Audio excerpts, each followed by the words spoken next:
ಪ್ರಕಟಣೆ ಅಧ್ಯಾಯ 14. ನಾನು ನೋಡಲಾಗಿ ಯಜ್ಞದ ಕುರಿಯಾದಾತನು ಚೀಯೋನ್ ಪರ್ವತದ ಮೇಲೆ ನಿಂತಿರುವುದನ್ನು ಕಂಡೆನು. ಆತನ ಜೊತೆಯಲ್ಲಿ 1,44,000 ಮಂದಿ ಇದ್ದರು. ಅವರವರ ಹಣೆಯ ಮೇಲೆ ಆತನ ಹೆಸರು, ಆತನ ತಂದೆಯ ಹೆಸರು ಬರೆಯಲ್ಪಟ್ಟಿದ್ದವು. ಇದಲ್ಲದೆ ಪರಲೋಕದ ಕಡೆಯಿಂದ ಜಲಪ್ರವಾಹದ ಘೋಷದಂತೆಯೂ ದೊಡ್ಡ ಗುಡುಗಿನ ಶಬ್ದದಂತೆಯೂ ಇದ್ದ ಶಬ್ದವನ್ನು ಕೇಳಿದೆನು. ನಾನು ಕೇಳಿದ ಆ ಶಬ್ದವು ವೀಣೆಗಳನ್ನು ನುಡಿಸಿಕೊಂಡು ಹಾಡುತ್ತಿರುವ ವೀಣೆಗಾರರ ಶಬ್ದದಂತಿತ್ತು. ಅವರು ಸಿಂಹಾಸನದ ಮುಂದೆಯೂ ಆ 4 ಜೀವಿಗಳ ಮತ್ತು ಹಿರಿಯರ ಮುಂದೆಯೂ ಹೊಸ ಹಾಡನ್ನು ಹಾಡಿದರು. ಭೂಲೋಕದೊಳಗಿಂದ ಕೊಂಡುಕೊಳ್ಳಲ್ಪಟ್ಟ ಆ 1,44,000 ಜನರೇ ಹೊರತು ಬೇರೆ ಯಾರೂ ಆ ಹಾಡನ್ನು ಕಲಿಯಲಾರರು. ಸ್ತ್ರೀ ಸಹವಾಸದಿಂದ ಮಲಿನರಾಗದವರು ಇವರೇ. ಇವರು ಕನ್ಯೆಯರಂತೆ ನಿಷ್ಕಳಂಕರು. ಯಜ್ಞದ ಕುರಿಯಾದಾತನು ಎಲ್ಲಿ ಹೋದರೂ ಇವರು ಆತನ ಹಿಂದೆ ಹೋಗುವರು. ಇವರು ಮನುಷ್ಯರೊಳಗಿಂದ ಸ್ವಕೀಯ ಜನರಾಗಿ ಕೊಂಡುಕೊಳ್ಳಲ್ಪಟ್ಟು ದೇವರಿಗೂ ಯಜ್ಞದ ಕುರಿಯಾದಾತನಿಗೂ ಪ್ರಥಮ ಫಲದಂತಾದರು. ಇವರ ಬಾಯಲ್ಲಿ ಸುಳ್ಳು ಸಿಕ್ಕಲಿಲ್ಲ. ಇವರು ನಿರ್ದೋಷಿಗಳಾಗಿದ್ದಾರೆ. ಮತ್ತೊಬ್ಬ ದೇವದೂತನು ಆಕಾಶ ಮಧ್ಯದಲ್ಲಿ ಹಾರಿ ಹೋಗುವುದನ್ನು ಕಂಡೆನು. ಭೂನಿವಾಸಿಗಳಾಗಿರುವ ಸಕಲ ಜನಾಂಗ ಕುಲ ಪ್ರಜೆಗಳವರಿಗೂ ಸಕಲ ಭಾಷೆಗಳನ್ನಾಡುವವರಿಗೂ ಸಾರಿ ಹೇಳುವುದಕ್ಕೆ ನಿತ್ಯವಾದ ಶುಭವರ್ತಮಾನವು ಅವನಲ್ಲಿತ್ತು. ಅವನು, ನೀವೆಲ್ಲರೂ ದೇವರಿಗೆ ಭಯಪಟ್ಟು ಆತನನ್ನು ಘನಪಡಿಸಿರಿ. ಆತನು ನ್ಯಾಯ ತೀರ್ಪು ಮಾಡುವ ಗಳಿಗೆಯು ಬಂದಿದೆ. ಭೂಲೋಕ ಪರಲೋಕಗಳನ್ನೂ ಸಮುದ್ರವನ್ನೂ ನೀರಿನ ಬುಗ್ಗೆಗಳನ್ನು ಉಂಟು ಮಾಡಿದಾತನಿಗೆ ನಮಸ್ಕಾರ ಮಾಡಿರಿ ಎಂದು ಮಹಾಶಬ್ದದಿಂದ ಹೇಳಿದನು. ಅವನ ಹಿಂದೆ 2ನೇಯವನಾದ ಒಬ್ಬ ದೇವದೂತನು ಬಂದು, ಬಿದ್ದಳು, ಬಿದ್ದಳು, ಬಾಬೆಲೆಂಬ ಮಹಾನಗರಿಯು ಬಿದ್ದಳು. ಆಕೆಯು ಸಕಲ ಜನಾಂಗಗಳಿಗೆ ತನ್ನ ಅತಿ ಜಾರತ್ವವೆಂಬ ದ್ರಾಕ್ಷಾರಸವನ್ನು ಕುಡಿಸಿದಳು ಎಂದು ಹೇಳಿದನು. ಅವನ ಹಿಂದೆ 3ನೇಯವನಾದ ಒಬ್ಬ ದೇವದೂತನು ಬಂದು, ಯಾವನಾದರೂ ಮೊದಲನೆಯ ಮೃಗಕ್ಕೂ ಅದರ ವಿಗ್ರಹಕ್ಕೂ ನಮಸ್ಕಾರ ಮಾಡಿ ತನ್ನ ಹಣೆಯ ಮೇಲಾಗಲಿ ಕೈಯ ಮೇಲಾಗಲಿ ಗುರುತು ಹಾಕಿಸಿಕೊಂಡರೆ ಅವನು ಸಹ ದೇವರ ಕೋಪವೆಂಬ ಪಾತ್ರೆಯಲ್ಲಿ ಏನೂ ಬೆರೆಸದೆ ಹಾಕಿದ ದೇವರ ರೌದ್ರವೆಂಬ ದ್ರಾಕ್ಷಾರಸವನ್ನು ಕುಡಿಯುವನು. ಪರಿಶುದ್ಧ ದೇವದೂತರ ಮುಂದೆಯೂ ಯಜ್ಞದ ಕುರಿಯಾದಾತನ ಮುಂದೆಯೂ ಬೆಂಕಿಯಿಂದಲೂ ಗಂಧಕದಿಂದಲೂ ಯಾತನೆ ಪಡುವನು. ಅಂಥವರ ಯಾತನೆಯ ಹೊಗೆಯು ಯುಗಯುಗಾಂತರಗಳಲ್ಲಿಯೂ ಏರುತ್ತಾ ಹೋಗುತ್ತದೆ. ಮೃಗಕ್ಕೆ ಮತ್ತು ಅದರ ವಿಗ್ರಹಕ್ಕೆ ನಮಸ್ಕಾರ ಮಾಡುವವರು, ಅದರ ಹೆಸರನ್ನು ಸೂಚಿಸುವ ಗುರುತನ್ನು ಹಾಕಿಸಿಕೊಂಡಿರುವವರೆಲ್ಲರೂ ಹಗಲಿರುಳು ಉಪಶಮನವಿಲ್ಲದೆ ಯಾತನೆ ಪಡುವರು ಎಂದು ಮಹಾಶಬ್ದದಿಂದ ಹೇಳಿದನು. ಇದರಲ್ಲಿ ದೇವರ ಆಜ್ಞೆಗಳನ್ನೂ ಯೇಸುವಿನ ಮೇಲಣ ನಂಬಿಕೆಯನ್ನೂ ಕೈಕೊಂಡು ನಡೆಯುತ್ತಿರುವ ದೇವಜನರ ತಾಳ್ಮೆಯು ತೋರಿಬರುತ್ತದೆ. ಪರಲೋಕದಿಂದ ಒಂದು ಶಬ್ದವು ನನಗೆ ಕೇಳಿಸಿತು. ಅದು, ಇಂದಿನಿಂದ ಕರ್ತನ ಭಕ್ತರಾಗಿ ಸಾಯುವವರು ಧನ್ಯರು ಎಂಬುದಾಗಿ ಬರೆ ಎಂದು ನನಗೆ ಹೇಳಿತು. ಅದಕ್ಕೆ ಆತ್ಮನು, ಹೌದು, ಅವರು ಧನ್ಯರೇ, ಅವರ ಕಷ್ಟ ತೀರಿತು, ಅವರಿಗೆ ವಿಶ್ರಾಂತಿಯಾಗುವುದು, ಅವರ ಸತ್ಕೃತ್ಯಗಳು ಅವರೊಡನೆ ಬರುವವು ಎಂದು ಹೇಳುತ್ತಾನೆ. ನಾನು ನೋಡಲಾಗಿ ಇಗೋ, ಪ್ರಕಾಶಮಾನವಾದ ಒಂದು ಮೇಘವು ನನಗೆ ಕಾಣಿಸಿತು. ಆ ಮೇಘದ ಮೇಲೆ ಮನುಷ್ಯಕುಮಾರನಂತಿದ್ದವನೊಬ್ಬನು ಕೂತಿರುವುದನ್ನು ಕಂಡೆನು. ಆತನ ತಲೆಯ ಮೇಲೆ ಚಿನ್ನದ ಕಿರೀಟವು, ಆತನ ಕೈಯಲ್ಲಿ ಹದವಾದ ಕುಡುಗೋಲು ಇದ್ದವು. ಆಗ ದೂತನಾದ ಮತ್ತೊಬ್ಬನು ದೇವಾಲಯದೊಳಗಿಂದ ಬಂದು ಮೇಘದ ಮೇಲೆ ಕುಳಿತಿದ್ದಾತನಿಗೆ, ಭೂಮಿಯ ಪೈರು ಮಾಗಿ ಒಣಗಿದೆ, ಕೊಯ್ಯುವ ಕಾಲ ಬಂತು, ನಿನ್ನ ಕುಡುಗೋಲನ್ನು ಹಾಕಿ ಕೊಯ್ಯಿ ಎಂದು ಮಹಾಶಬ್ದದಿಂದ ಕೂಗಿದನು. ಮೇಘದ ಮೇಲೆ ಕುಳಿತಿದ್ದಾತನು ತನ್ನ ಕುಡುಗೋಲನ್ನು ಹಾಕಿ ಭೂಮಿಯ ಪೈರನ್ನು ಕೊಯ್ದನು. ಭೂಮಿಯ ಪೈರು ಕೊಯ್ಯಲ್ಪಟ್ಟಿತು. ಮತ್ತೊಬ್ಬ ದೂತನು ಪರಲೋಕದಲ್ಲಿರುವ ದೇವಾಲಯದೊಳಗಿಂದ ಬಂದನು. ಅವನಲ್ಲಿ ಸಹ ಹದವಾದ ಕುಡುಗೋಲು ಇತ್ತು. ತರುವಾಯ ಬೆಂಕಿಗೆ ಅಧಿಕಾರಿಯಾದ ಇನ್ನೊಬ್ಬ ದೂತನು ಯಜ್ಞವೇದಿಯ ಬಳಿಯಿಂದ ಬಂದು ಆ ಹದವಾದ ಕುಡುಗೋಲಿನವನಿಗೆ, ನಿನ್ನ ಹದವಾದ ಕುಡುಗೋಲನ್ನು ಹಾಕಿ ಭೂಮಿಯ ದ್ರಾಕ್ಷೆ ಗೊಂಚಲುಗಳನ್ನು ಕೊಯ್ಯಿ, ಅದರ ಹಣ್ಣುಗಳು ಪೂರಾ ಮಾಗಿವೆ ಎಂದು ಮಹಾಶಬ್ದದಿಂದ ಕೂಗಿದನು. ಆಗ ದೂತನು ತನ್ನ ಕುಡುಗೋಲನ್ನು ಭೂಮಿಗೆ ಹಾಕಿ ಭೂಮಿಯ ದ್ರಾಕ್ಷೆ ಬಳ್ಳಿಯ ಹಣ್ಣನ್ನು ಕೊಯ್ದು ದೇವರ ರೌದ್ರವೆಂಬ ದೊಡ್ಡ ತೊಟ್ಟಿಯಲ್ಲಿ ಹಾಕಿದನು. ಅದನ್ನು ಪಟ್ಟಣದ ಹೊರಗೆ ಆ ತೊಟ್ಟಿಯಲ್ಲಿ ತುಳಿದರು. ಆ ತೊಟ್ಟಿಯೊಳಗಿಂದ ರಕ್ತವು ಹೊರಟು ಕುದುರೆಗಳ ಕಡಿವಾಣಗಳನ್ನು ಮುಟ್ಟುವಷ್ಟು ಆಳವಾಗಿ 200 ಮೈಲಿ ದೂರ ಹರಿಯಿತು. ದೇವರು ಪ್ರೀತಿಸುವ ಪ್ರೀತಿಯ ಬಿಗ್ ಜೆ ಟಿವಿ ಪ್ರಿಯ ವೀಕ್ಷಕರಿಗೆ ನಮ್ಮ ಕರ್ತನಾದ ಯೇಸು ಕ್ರಿಸ್ತನ ಹೆಸರಿನಲ್ಲಿ ನಿಮ್ಮನ್ನು ವಂದಿಸಿ ಸ್ವಾಗತ ಬಯಸ್ತಿದ್ದೇವೆ. ಬನ್ನಿರಿ, ಇಂದು ನಾವು ದೇವರ ವಾಕ್ಯವನ್ನು ಅಧ್ಯಯನ ಮಾಡಿಕೊಳ್ಳೋಣ. ಇಂದಿನ ನಮ್ಮ ಅಧ್ಯಯನ ಪ್ರಕಟಣೆಯ ಗ್ರಂಥ, the book of Revelation, chapter 14ನೇ ಅಧ್ಯಾಯ. ಪ್ರಕಟಣೆ 14ನೇ ಅಧ್ಯಾಯದಲ್ಲಿ ನಾವು ನೋಡುವಾಗ 22 ಸೀಕ್ರೆಟ್ಸ್ ಆಫ್ ಸ್ಪಿರಿಚುವಲ್ ಮೆಚುರಿಟಿ, ಆತ್ಮಿಕ ಪರಿಪಕ್ವತೆಯ 22 ರಹಸ್ಯಗಳು. ಭಾಳ ಜನರು ನಾವು ಯೇಸು ಸ್ವಾಮಿಯನ್ನು ನಂಬುತ್ತೇವೆ, ಕೊರಿಂಥದವರ ಹಾಗೆ ಶಿಶುಗಳಾಗಿ ಇದ್ದು ಬಿಡ್ತೇವೆ. 1 ಕೊರಿಂಥ 3ನೇ ಅಧ್ಯಾಯ 1ನೇ ವಚನದಲ್ಲಿ ಪೌಲನು ಹೇಳುವಂಥ ಒಂದು ಮಾತು, ಯಾರು ಸ್ಥಾಪನೆ ಮಾಡಿದರು, ಯಾರು ಪಾಸ್ಟ್ರು ಕೊರಿಂಥ ಚರ್ಚಿಗೆ? ಪೌಲನು, ಅಪೊಸ್ತಲನಾದ ಪೌಲನು. ಆದರೆ ಪೌಲನು ಸ್ಥಾಪಿಸಿದ ಸಭೆಯ ಜನರು ಹೇಗಿರಬೇಕು? ಭಾಳ ಆತ್ಮಿಕವಾಗಿ ಪೌಲನ ಹಾಗೆ ಇರಬೇಕಂತ ಅಂದ್ಕೊಂಡಿದ್ದೀರಾ? ಇಲ್ಲ, ಆಪೋಸಿಟ್ ಆಗಿದ್ದರು. ಆತ್ಮಿಕ ತಂದೆಗೆ, ಸ್ಪಿರಿಚುವಲ್ ಫಾದರ್ಗೆ ಆಪೋಸಿಟ್ ಆಗಿದ್ದರು ಈ ಕೊರಿಂಥದವರು. ಹಾಗಿದ್ದರೂ ಕೂಡ ಆ ಸಭೆಯವ್ರನ್ನ ಭಾಳ ಪ್ರೀತಿ ಮಾಡ್ದ. ನನಗನ್ಸಿದ ಮಟ್ಟಿಗೆ ಪೌಲನು ಎಲ್ಲ ಸಭೆಯವರಿಗಿಂತಲೂ ಕೊರಿಂಥ ಸಭೆಯನ್ನೇ ಜಾಸ್ತಿ ಹೆಚ್ಚಾಗಿ ಪ್ರೀತಿ ಮಾಡಿರಬೇಕು. ಯಾಕಂದರೆ ಥೆಸಲೋನಿಕದವರಿಗೆ ಸಣ್ಣ ಸಣ್ಣ ಲೆಟ್ರು, ಕೊಲೊಸ್ಸಿಯವರಿಗೆ ಬರೀ 4 ಚಾಪ್ಟ್ರು, ಎಫೆಸದವರಿಗೆ ಬರೀ 6 ಚಾಪ್ಟ್ರು, ಗಲಾತ್ಯದವರಿಗೆ ಬರೀ 6 ಚಾಪ್ಟ್ರು. ಆದರೆ ಕೊರಿಂಥದವರಿಗೆ 1ನೇ ಕೊರಿಂಥ 16 ಚಾಪ್ಟರ್ಸ್, 2ನೇ ಕೊರಿಂಥ 13 ಚಾಪ್ಟರ್ಸ್, ಆಮೇಲೆ 3ನೇ ಕೊರಿಂಥ ಕೂಡ ಒಂದು ಇದೆ ಅಂತೆ, ಆದರೆ ಕಳೆದೋಯ್ತದು ಅಂತ ಹೇಳ್ತಾರೆ. ಬೈಬಲಲ್ಲಿಲ್ಲ, ಯಾಕಂದರೆ ಪೌಲನು ಅದು ಬರೆದಿರ್ಬೋದು ಇನ್ನೊಂದು ಪತ್ರಿಕೆ ಅಂತ ಹೇಳ್ಬಿಟ್ಟು. ಇರಲಿ, ಒಟ್ಟು ದೊಡ್ಡ ದೊಡ್ಡ ಲೆಟ್ರ್, ಯಾಕಂದರೆ ಬಹಳ ಪ್ರೀತಿ ಕೊರಿಂಥ ಸಭೆ ಮೇಲೆ. ಆದ ಕಾರಣ ಅವರು ಪರಿಪಕ್ವತೆಗೆ ಬರಲಿಲ್ಲ, ಆದರೂ ಕೂಡ ಭಾಳ ಪ್ರೀತಿ ಮಾಡೋದು. ಆದರೆ ನಾವು ಪರಿಪಕ್ವತೆಗೆ ಬರಬೇಕು. We must grow into spiritual maturity. ಆದ ಕಾರಣ 22 ಸೀಕ್ರೆಟ್ಸ್ ಆಫ್ ಸ್ಪಿರಿಚುವಲ್ ಮೆಚುರಿಟಿ, ಆತ್ಮಿಕ ಪರಿಪಕ್ವತೆಯ 22 ರಹಸ್ಯಗಳು. 1ನೇ ರಹಸ್ಯ ಏನಂದರೆ lamb of God. Lamb of God. 14ನೇ ಅಧ್ಯಾಯ 1ನೇ ವಚನದಲ್ಲಿ, ನಾನು ನೋಡಲಾಗಿ ಕುರಿಮರಿಯಾದಾತನು ಚಿಯೋನ್ ಪರ್ವತದ ಮೇಲೆ ನಿಂತಿದ್ದನು. Focus on Christ, focus on the lamb of God. ಇದು 1ನೇ ರಹಸ್ಯ. 2ನೇ ರಹಸ್ಯ ಫೆಲೋಶಿಪ್ ವಿತ್ ಹಿಮ್. ಆತನ ಜೊತೆಯಲ್ಲಿ ಕೆಲವರು ಇದ್ದರಂತೆ. ಸ್ಟೇ ವಿತ್ ಹಿಮ್ ಅಥವಾ ಫೆಲೋಶಿಪ್ ವಿತ್ ಹಿಮ್. ನಾವು ಆತನ ಜೊತೆಯ ಅನ್ಯೋನ್ಯತೆಯಲ್ಲಿರುವಾಗ ಏನಾಗ್ತದೆ? We grow into maturity. 3ನೇದಾಗಿ ದ ನೇಮ್ ಆನ್ ಅಸ್. ದೇವರ ನಾಮ ನಮ್ಮ ಮೇಲೆ. ಯಾಕಂದರೆ ಇಲ್ಲಿ 1,44,000 ಜನರಿದ್ದರು. ಅವರ ಹಣೆಯ ಮೇಲೆ ದೇವರ, ಅಂದರೆ ಹಣೆಯ ಮೇಲೆ ಯೇಸು ಕ್ರಿಸ್ತನ ಹೆಸರು ಮತ್ತು ತಂದೆಯ ಹೆಸರು ಬರೆಯಲಾಗಿತ್ತು. ಹಾಗಾದರೆ let God's character be upon us, God's name be upon us.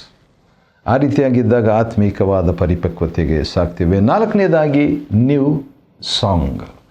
4th secret of spiritual maturity is new song. 1ನೇ ಒಂದು ರಹಸ್ಯ ಫೋಕಸ್ ದ ಲ್ಯಾಂಬ್. 2ನೇದಾಗಿ ಫೆಲೋಶಿಪ್ ವಿತ್ ಜೀಸಸ್. 3ನೇದಾಗಿ name upon us, name of God. 4ನೇದಾಗಿ new song. ಪ್ರಕಟಣೆ 14:3 ವಚನದಲ್ಲಿ ಹೊಸ ಹಾಡನ್ನು ಹಾಡಿದ್ರಂತೆ. Sing unto the Lord a new song. ಹೊಸ ಹಾಡು ಅಂತ ಹೇಳಿದರೆ ಅದರ ಅರ್ಥ ಏನಂದರೆ ನ್ಯೂ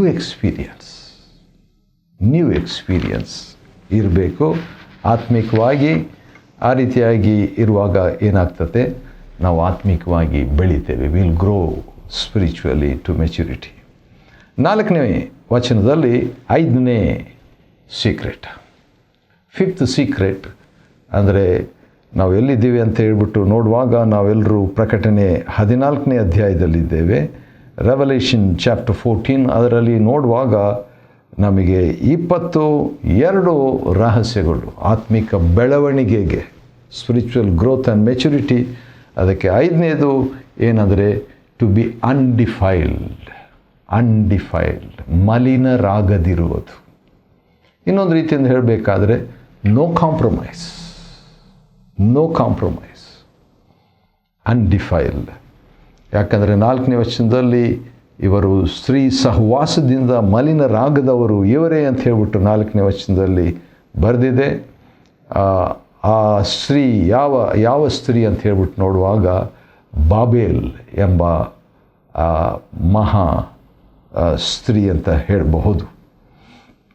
ಸರಿ, 6ನೇ ಒಂದು ರಹಸ್ಯ, 6th secret of spiritual maturity ಏನಂತ ಹೇಳಿದರೆ ಅದೇ 4ನೇ ವಚನದಲ್ಲಿ ಫಾಲೋ ದ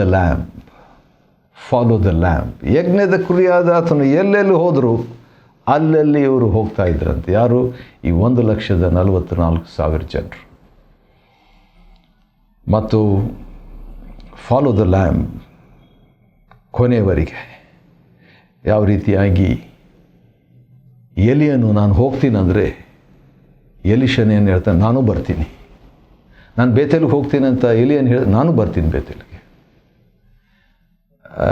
ನಾನು ಯೋರ್ದನ್ಗೆ ಹೋಗ್ತೀನಿ ಅಂತ ಹೇಳ್ಬಿಟ್ಟು ಎಲಿಯನು ಹೇಳಿದರೆ ಎಲಿಷನ್ ನಾನು ಬರ್ತೀನಿ. ನಾನು ಗಿಲ್ಗಾಲ್ಗೆ ಹೋಗ್ತೀನಿ ಅಂತ ಹೇಳ್ಬಿಟ್ಟು ಎಲಿಯನ್ ಹೇಳಿದರೆ ನಾನು ಬರ್ತೀನಿ. So he followed the spiritual father wherever he went. ಅದೇ ರೀತಿಯಾಗಿ we must follow Jesus Christ our lord, ನಮ್ಮ ಕರ್ತನಾದ ಯೇಸು ಕ್ರಿಸ್ತನು, ಲ್ಯಾಂಬ್ ಆಫ್ ಗಾಡ್. ಯಜ್ಞದ ಕುರಿಯಾದ ಆತನನ್ನು ಅಂತ ಹೇಳುವಾಗ ಯೇಸುವನ್ನು ಅಂತ ಹೇಳ್ಬೋದಾಗಿತ್ತು, ಯೇಸು ಕ್ರಿಸ್ತನನ್ನು ಅಂತ ಹೇಳ್ಬೋದಾಗಿತ್ತು, ಕರ್ತನಾದ ಯೇಸುವನ್ನು ಅಂತ ಹೇಳ್ಬೋದು. ಯಾಕೆ ಕುರಿಯಾದ ಆತನ ಹಿಂದೆ ಹೋಗ್ತಿದ್ರು? The lamb goes for sacrifice. ಕುರಿಯು ಯಜ್ಞಕ್ಕಾಗಿ ಸಾಕ್ತದೆ. ನಾವು ಕೂಡ ಆ ರೀತಿಯಾಗಿ ನಮ್ಮ ಪ್ರಾಣವನ್ನು ಆತನಿಗೆ ಕೊಡುವ ಹಾಗಿನಲ್ಲಿ ಸಾಗಬೇಕು. 7ನೇದಾಗಿ seventh secret of spiritual maturity ಏನಂದರೆ being freed from the earth. ನಾವು ಮನುಷ್ಯರೊಳಗಿಂದ ಬಿಡುಗಡೆಯಾಗಿರೋದು, ಬೀಯಿಂಗ್ ಫ್ರೀಡ್ ಫ್ರಮ್ ಪೀಪಲ್. ಅಥವಾ ಇಲ್ಲಿ ಏನಂತ ಬರೆದಿದೆ, ದೇ ವೇರ್ ಬಾಟ್ ಕೊಂಡುಕೊಂಡರು, ಮನುಷ್ಯರೊಳಗಿಂದ ಕೊಂಡುಕೊಂಡರು. ಸೊ ಅದು ಆ ಒಂದು ಎಕ್ಸ್ಪೀರಿಯನ್ಸ್ ಏನಂದರೆ bought from the people or among the people. ಎಷ್ಟೊಂದು ಜನರಿದ್ದರು, ಅಂಥವರಲ್ಲಿ ಕೆಲವರನ್ನು ಮಾತ್ರ ಕ್ರಯಕ್ಕೆ ತಕ್ಕೊಂಡ್ರು. ಇದು ಯಾವ ಪಿಕ್ಚರ್ ತೋರಿಸ್ತದೆ ಅಂತ ಹೇಳಿದ್ರೆ, ಅಂದರೆ ಆ ಕಾಲದಲ್ಲಿ ಏನು ಮಾಡ್ತಿದ್ರು, ಸ್ಲೇವ್ ಮಾರ್ಕೆಟ್ ಅಂತ ಒಂದು ಇರ್ತಿತ್ತು. ಮನುಷ್ಯರನ್ನು ಸೇಲ್ ಮಾಡ್ತಾಯಿದ್ರು, ಸ್ತ್ರೀ ಪುರುಷರನ್ನು ಸೇಲ್ ಮಾಡ್ತಾಯಿದ್ರು. ಆ ಸಂದರ್ಭದಲ್ಲಿ ಹಾಗೆ ಬಂದು ನನಗೆ ಇವ್ರು ಬೇಕು, ಇದಂತ ಕೊಂಡುಕೊಳ್ತೀನಿ, ಎಷ್ಟು ದುಡ್ಡು ಅಂತ ಸೇಲ್ ಮಾಡ್ತಿದ್ರಂತೆ ಸ್ಲೇವ್ ಮಾರ್ಕೆಟ್ನಲ್ಲಿ. ಬಡವರು, ಕೆಲಸಕ್ಕೆ ಬಾರದವರು, ಗಣನೆಗೆ ಬಾರದವರು, ದಿಕ್ಕಿಲ್ಲದವರು, ಭಾಳ ಸಾಲ ಆಗಿಬಿಟ್ಟವ್ರನ್ನೆಲ್ಲ ಸೇಲ್ ಮಾಡ್ತಿದ್ರಂತೆ. ಆ ರೀತಿಯಾಗಿ ಸೇಲ್ ಮಾಡುವಾಗ ಶ್ರೀಮಂತರು ಬಂದು ಏನು ಮಾಡ್ತಿದ್ರು, ಎಷ್ಟೊಂದು ಗುಲಾಮರಿಂದ ಕೊಂಡ್ಕೊಂಡ್ಬಿಡ್ತಿದ್ರು. ಆ ರೀತಿಯಾಗಿ ಯೇಸು ಸ್ವಾಮಿ ನಮ್ಮನ್ನು ಕೊಂಡುಕೊಂಡಿದ್ದಾರಂತೆ. ಆದರೆ ಹೇಗೆ ಕೊಂಡ್ಕೊಂಡ್ರೆ ದುಡ್ಡು ಕೊಟ್ಟಲ್ಲ, ತನ್ನ ರಕ್ತವನ್ನು ಕೊಟ್ಟು ಕೊಂಡುಕೊಂಡಿದ್ದಾರೆ. ಸೊ ಆ ಒಂದು ಎಕ್ಸ್ಪೀರಿಯನ್ಸ್ ನಮಗೆ ಪ್ರಾಮುಖ್ಯ being separated or freed from people, ಜನರಿಂದ ಪ್ರತ್ಯೇಕವಾಗಿ ಬಿಡುಗಡೆಯಾಗುವಂಥ ಒಂದು ಅನುಭವ. 8ನೇದಾಗಿ ಬಿ ಎ ಫಸ್ಟ್ ಫ್ರೂಟ್, ಪ್ರಥಮ ಫಲವಾಗಬೇಕು. ಬಿ ಎ ಫಸ್ಟ್ ಫ್ರೂಟ್ ಅಂದರೆ ಇದರ ಅರ್ಥ ಒಂದು ರನ್ನಿಂಗ್ ರೇಸ್ ಇದೆ ಅಲ್ವಾ, ಅದರಲ್ಲಿ ಏನು ಮಾಡ್ತಾರೆ, ಎಲ್ಲರೂ ಓಡ್ತಾ ಇರ್ತಾರೆ. ಸ್ಟಾರ್ಟಿಂಗ್ ಲೈನ್, ಸ್ಟಾರ್ಟ್ 1 2 3 ಅಂತ ಹೇಳಿದಾಗ ಎಲ್ಲರೂ ಓಡ್ತಾ ಇರ್ತಾರೆ. ಓಡ್ತಾ ಇರುವಾಗ ಒಬ್ಬೊಬ್ಬರಿಗೊಂದು ನಂಬರ್ ಕೊಟ್ಟಿರ್ತಾರೆ. 10ನೇ ನಂಬರು ಫಸ್ಟ್ ಬಂದುಬಿಟ್ಟಿರ್ತಾರೆ. ಇನ್ನು ಬೇರೆ ಒಂದು 8ನೇ ನಂಬರು ಅಥವಾ 6ನೇ ನಂಬರು ಸ್ವಲ್ಪ ಹಿಂದೆ ಉಳಿದುಬಿಟ್ಟಿರ್ತಾರೆ. ಓಡ್ತಾ ಇರ್ತಾರೆ. ಅಂಥ ಸಂದರ್ಭದಲ್ಲಿ ಸಡನ್ನಾಗಿ ಸ್ವಲ್ಪ ದೂರ ಹತ್ರ ಹೋದಾಗ 3ನೇ ನಂಬರು ಸ್ವಲ್ಪ ಮುಂದೆ ಬಂದುಬಿಟ್ಟಿರ್ತಾರೆ ಎಲ್ಲರಿಗಿಂತಲೂ. 10ನೇ ನಂಬರ್ ಸ್ವಲ್ಪ ಹಿಂದೆ ಉಳಿದುಬಿಟ್ಟಿರ್ತಾರೆ. ಆ ರೀತಿಯಾಗಿ ಹಾಗೆ ಸ್ವಲ್ಪ ಹೋಗ್ತಾ ಇದ್ದಾಗ 9ನೇ ನಂಬರು ಫಸ್ಟ್ ಬಂದುಬಿಟ್ಟಿರ್ತಾರೆ. ಪ್ರಥಮ ಫಲ. ನಾವೆಲ್ಲರೂ ಒಂದೇ ಟೈಮ್ನಲ್ಲಿ ಸ್ಟಾರ್ಟ್ ಮಾಡಿದ್ದೇವೆ ಅಥವಾ ಒಂದೇ ತಂದೆಯಿಂದ ನಾವು ಸ್ಟಾರ್ಟ್ ಆಗಿದ್ದೇವೆ ದೇವರಿಂದ. ಆದರೆ ಪ್ರಥಮ ಫಲವಾಗಬೇಕು. 9ನೇದಾಗಿ ಟ್ರೂತ್ಫುಲ್. 5ನೇ ವಚನ, ಪ್ರಕಟಣೆ 14 5ನೇ ವಚನದಲ್ಲಿ ಇವರ ಬಾಯಲ್ಲಿ ಸುಳ್ಳು ಸಿಕ್ಕಲಿಲ್ಲ. ವಾವ್! ಒಬ್ಬರು ಕೆಲವು ದಿವಸಗಳ ಹಿಂದೆ ನಾನು ಮಾತನಾಡಿ ನೋಡಿದಾಗ ಭಾಳ ಸುಳ್ಳು ಹೇಳ್ತಾರೆ ಅಂತ ಗೊತ್ತಾಯ್ತು ನನಗೆ. Too much. ನಾನು ಊಹಿಸ್ಕೊಳ್ಳೇ ಇಲ್ಲ. ನನ್ನ ಜೀವನದಲ್ಲಿ ನಾನು ಅಪರೂಪವಾಗಿ ಕೆಲವು ಸಾರಿ ಸುಳ್ಳು ಹೇಳಿದ್ದೇನೆ, ಇಲ್ಲ ಅಂತ ಇಲ್ಲ. ಆದರೆ ಸುಳ್ಳು ಹೇಳಿದಾಗ ಕೂಡ ಭಾಳ ಮನಸ್ಸಾಕ್ಷಿ ಹಂಗಿಸ್ತಾ ಇರ್ತದೆ. ಆದರೆ ಇಲ್ಲಿ ಈ ಒಬ್ಬ ವ್ಯಕ್ತಿ PhD ಇನ್ ಟೆಲಿಂಗ್ ಲೈಸ್ ಅಂತ ಹೇಳ್ಬೋದು, ಆ ರೀತಿಯಾಗಿ. ಆದರೆ ಇಲ್ಲಿ ನೋಡ್ರಿ, ಇವ್ರ ಬಗ್ಗೆ ಇವರ ಬಾಯಲ್ಲಿ ಸುಳ್ಳು ಸಿಕ್ಕಲಿಲ್ಲ, ಒಂದು ಸುಳ್ಳು ಹೇಳಲಿಲ್ಲ ಅಂತೆ. Wow! Not telling lies leads to spiritual maturity. ಆತ್ಮಿಕ ಪರಿಪಕ್ವತೆಗೆ ನಾನು ಸಾಗಬೇಕಾದರೆ ಟ್ರೂತ್ಫುಲ್ನೆಸ್, ಸತ್ಯವಂತರಾಗಿ ಇರಬೇಕು. 10ನೇದಾಗಿ ಇನ್ನೊಂದು PhD ಅನುಭವ ಇದು. ಇವರ ಬಾಯಲ್ಲಿ ಸುಳ್ಳು ಸಿಕ್ಕಲಿಲ್ಲ, ಇವರು ನಿರ್ದೋಷಿಗಳಾಗಿದ್ದರು. ವಾವ್! ಬ್ಲೇಮ್ಲೆಸ್ನೆಸ್. ಆ ಒಂದು ನಿರ್ದೋಷತನ ನಮ್ಮಲ್ಲಿದ್ದಾಗ ಏನಾಗ್ತೀವಿ? ಆತ್ಮಿಕವಾಗಿ ಬೆಳೀತೇವೆ. Will grow spiritually.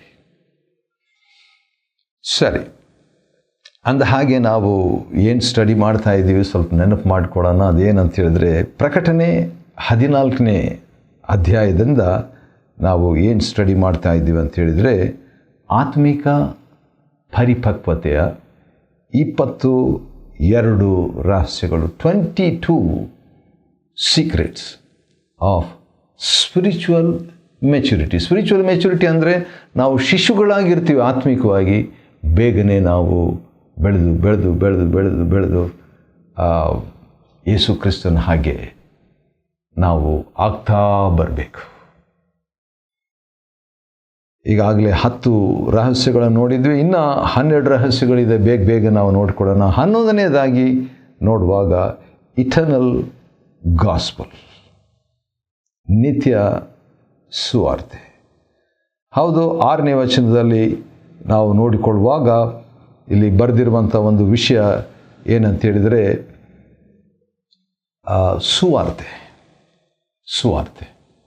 ಸುವಾರ್ತೆ ಅಂತ ಹೇಳಿದರೆ ಒಳ್ಳೆಯ ವಾರ್ತೆ. ಈ ಸುವಾರ್ತೆಯ ವಿಷಯದಲ್ಲಿ ಒಂದು ಮಾತು ನನಗೆ ನೆನಪು ಬರ್ತದೆ. ಫಸ್ಟ್ ಸುವಾರ್ತೆ ಯಾರು ಹೇಳಿದರು ಎಂಬ ಕ್ವಶನ್ ಭಾಳ ಕಾಲದಿಂದ ನನಗಿತ್ತು. ಆದರೆ ಮೊದಲು ಸುವಾರ್ತೆ ಯಾರಿಗೆ ಸಾರೋಣವಾಯಿತು ಎಂಬುದಾಗಿ ನೋಡುವಾಗ ಬನ್ನಿರಿ, ಅದರ ಬಗ್ಗೆ ಎಷ್ಟು ಚೆನ್ನಾಗಿ ದೇವರ ವಾಕ್ಯ ಹೇಳ್ತದೆ. ಗಲಾತ್ಯದವರಿಗೆ ಬರೆದ ಪತ್ರಿಕೆ 3ನೇ ಅಧ್ಯಾಯದಲ್ಲಿ ಇರುವಂಥ ಒಂದು ವಾಕ್ಯ ನಿಮಗೋಸ್ಕರವಾಗಿ ಓದಲಿಕ್ಕೆ ಇಷ್ಟಪಡ್ತೇನೆ. ಗಲಾತ್ಯ 3ನೇ ಅಧ್ಯಾಯ ಮತ್ತು ನಾವು 8ನೇ ವಚನ ಓದುವುದಾದರೆ, ದೇವರು ಅನ್ಯ ಜನರನ್ನು ನಂಬಿಕೆಯಿಂದಲೇ ನೀತಿವಂತರೆಂದು ನಿರ್ಣಯಿಸುವೆನೆಂಬುದಾಗಿ ಪವಿತ್ರ ವಾಕ್ಯವು ಮೊದಲೇ ಕಂಡು ಅಬ್ರಹಾಮನಿಗೆ ನಿನ್ನ ಮೂಲಕ ಎಲ್ಲ ಜನಾಂಗಗಳವರಿಗೆ ಆಶೀರ್ವಾದ ಉಂಟಾಗುವುದು ಎಂಬ ಸುವಾರ್ತೆಯನ್ನು ಮುಂಚಿತವಾಗಿಯೇ ಸಾರಿದರು. ಗಲಾತ್ಯ 3:8. ಸರಿ, ಸುವಾರ್ತೆ. 12ನೇ ರಹಸ್ಯ ಫಿಯರ್ ಆಫ್ ಗಾಡ್, ದೇವರ ಭಯ.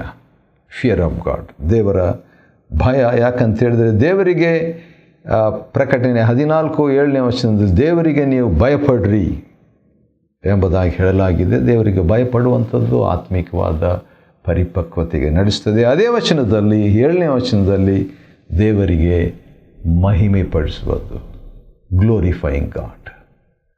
ಗ್ಲೋರಿಫೈಯಿಂಗ್ ಗಾಡ್, ದೇವರಿಗೆ ಮಹಿಮೆಯನ್ನು ಸಲ್ಲಿಸುವಂಥದ್ದು ಆತ್ಮಿಕ ಪರಿಪಕ್ವತೆಗೆ ನಮ್ಮನ್ನು ನಡೆಸ್ತದೆ. ಅದು 13ನೇ ರಹಸ್ಯವಾಗಿದೆ. 14ನೇ ರಹಸ್ಯ ಆರಾಧನೆ, worship.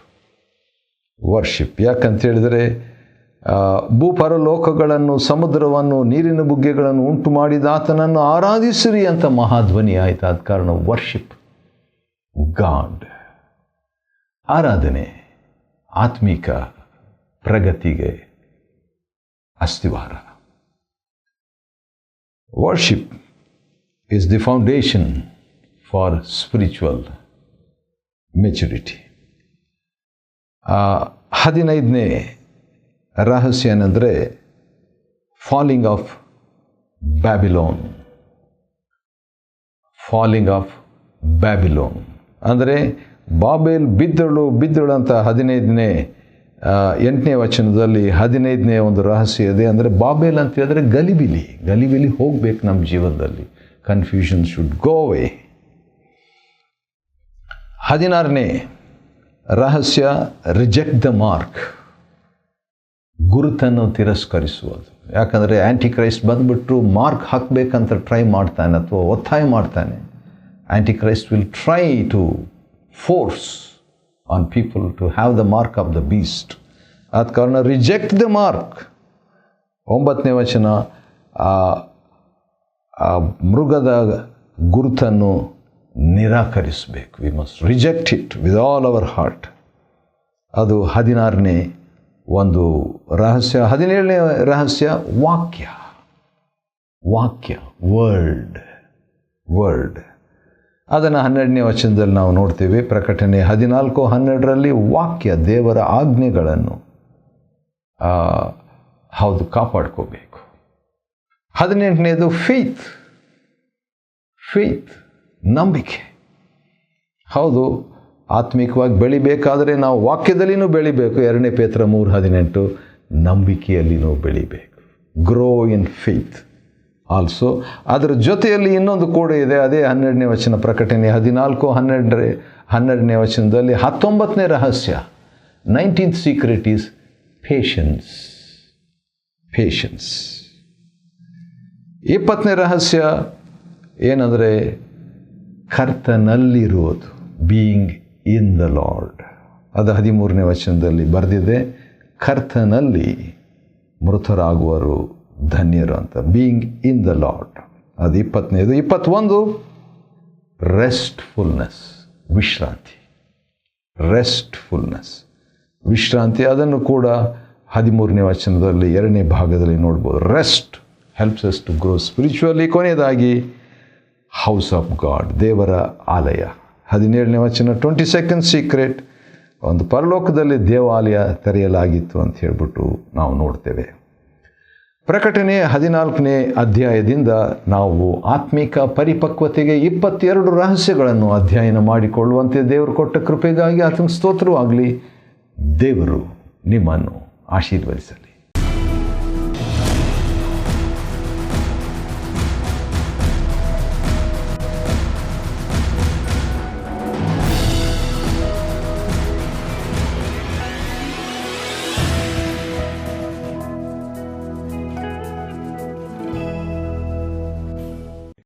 Chapter 14. And I looked, and lo, a Lamb stood on the Mount Sion, and with him 144,000, having his Father's name written in their foreheads. And I heard a voice from heaven, as the voice of many waters, and as the voice of a great thunder. And I heard the voice of harpers harping with their harps. And they sung, as it were, a new song before the throne, and before the 4 beasts, and the elders, and no man could learn that song but the 144,000 which were redeemed from the earth. These are they which were not defiled with women, for they are virgins. These are they which follow the Lamb whithersoever he goeth. These were redeemed from among men, being the first fruits unto God and to the Lamb. And in their mouth was found no guile, for they are without fault before the throne of God. And I saw another angel fly in the midst of heaven, having the everlasting gospel to preach unto them that dwell on the earth, and to every nation, and kindred, and tongue, and people, saying with a loud voice, Fear God, and give glory to him, for the hour of his judgment is come, and worship him that made heaven and earth, and the sea, and the fountains of water. And there followed another angel, saying, Babylon is fallen, that great city, because she made all nations drink of the wine of the wrath of her fornication. And the third angel followed them, saying with a loud voice, If any man worship the beast and his image, and receive his mark in his forehead or in his hand, the same shall drink of the wine of the wrath of God, which is poured out without mixture into the cup of his indignation, and he shall be tormented with fire and brimstone in the presence of the holy angels, and in the presence of the Lamb. And the smoke of their torment ascended up for ever and ever, and they have no rest day or night, who worship the beast and his image, and whosoever receiveth the mark of his name. Here is the patience of the saints. Here are they that keep the commandments of God, and the faith of Jesus. And I heard a voice from heaven saying unto me, Write, Blessed are the dead which die in the Lord from henceforth. Yea, saith the Spirit, that they may rest from their labors, and their works do follow them. And I looked, and behold a white cloud, and upon the cloud one sat like unto the Son of Man, having on his head a golden crown, and in his hand a sharp sickle. And another angel came out of the temple, crying with a loud voice to him that sat on the cloud, Thrust in thy sickle, and reap, for the time is come for thee to reap, for the harvest of the earth is ripe. And he that sat on the cloud thrust in his sickle on the earth, and the earth was reaped. And another angel came out of the temple which is in heaven, he also having a sharp sickle. And another angel came out from the altar which had power over fire, and cried with a loud cry to him that had the sharp sickle, saying, Thrust in thy sharp sickle, and gather the clusters of the vine of the earth, for her grapes are fully ripe.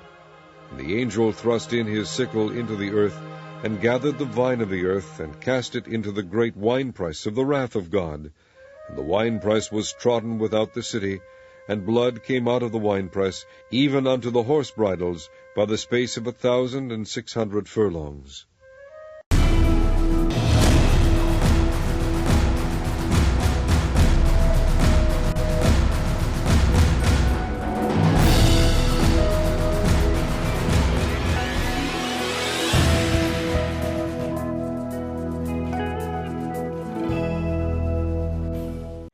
Big J Media Network ಮಾಡುತ್ತಿರುವ ಈ ಸೇವೆಯೊಂದಿಗೆ ನೀವು ಕೂಡ ಕೈಜೋಡಿಸಲು ಬಯಸುವುದಾದರೆ ನಮ್ಮನ್ನು ಸಂಪರ್ಕಿಸಿ. ನಮ್ಮ ವಿಳಾಸ